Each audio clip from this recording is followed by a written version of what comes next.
नमस्कार मंडळी, कशा आहात? मस्त मजेत ना? जीवनशैली या माझ्या चॅनलवर तुमचं स्वागत आहे। तर आज मी बनवणार आहे तारल्याचं सार। मोठी मिळाली नाही तर आपण तारल्याचं सार बनवूया। चला तर सुरुवात आली। पहिला ह्याला मीठ लावून ठेवते, स्वच्छ धुवून घेते एकदम आणि थोडंसं मीठ टाकून ठेवते। सार बनवायचं असेल किंवा टिकला बनवायचं असेल तर त्याच्या अगोदर ना मच्छीला मीठ लावून ठेवलं ना तर मच्छीची खूप टेस्ट भारी लागते। चला तर आपण ना मीठ लावून ठेवूया थोडा वेळ आणि तोपर्यंत आपण साराची तयारी करूया। ठीक आहे, बघा मी लाल मिरची आणि धने आणि हे बघा अशी तिरफळ आहेत, ती 4-5 भिजत घातले। हे तिरफळ पण त्याच्यामध्ये टाकलेले भिजत घातल्यामुळे कसं पटकन वाटलं जातं ना, म्हणून भिजत घालून ठेवलेलं आहे। तर चला आता आपण बाकीचं वाटप तयार करूया। खोबरं घेतलंय, लसूण घेतलाय, थोडा कांदा आणि अर्धा टोमॅटो आणि आता आपण हळद टाकूया, थोडीशी हळद टाकूया आणि आता आपण हे सर्व वाटून घेऊया एकत्र। मिरच्या वगैरे, मिरच्या तुम्हाला केवढ्या पाहिजे ना ते तुमच्या तिखटाप्रमाणे घ्यायच्या, कारण अशा त्या तिखटच नसतात पहिली गोष्ट म्हणजे।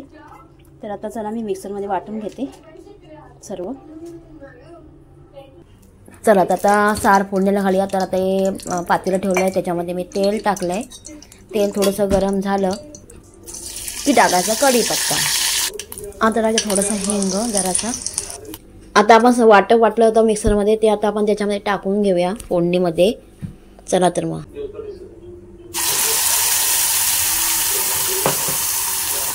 थोडंसं तेलामध्ये परतून घेऊ आपण।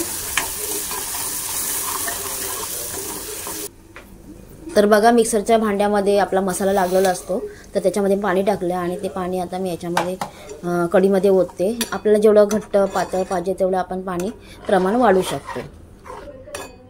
तर आता आपण मीठ टाकूया। मीठ आपण आधी मच्छीला लावलं त्याप्रमाणे कमी जास्त टाकायचं।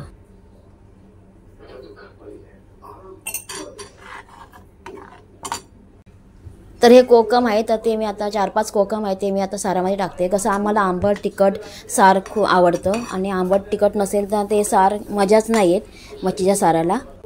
तर हे आहे हळदीचं पान, तर माझ्या इथे होतं तर म्हटलं टाकूया, आपल्याकडे गावाकडे असतं पण मी पण इथे मुंबईमध्ये हळद लावली आहे। हळदीच्या पानामुळे ना खूप छान सुगंध येतो। तर बघा आता साराला खूप छान अशी उकळी आली आहे। आता आपण चला आता मग तारली टाकून घेऊया। उकळी आली आहे तर खूप सुंदर असं हे सार लागतं आणि कसं भात चपाती भाकरी कशावर पण खाऊ शकता आणि सुगंध पण खूप छान सुटला आहे।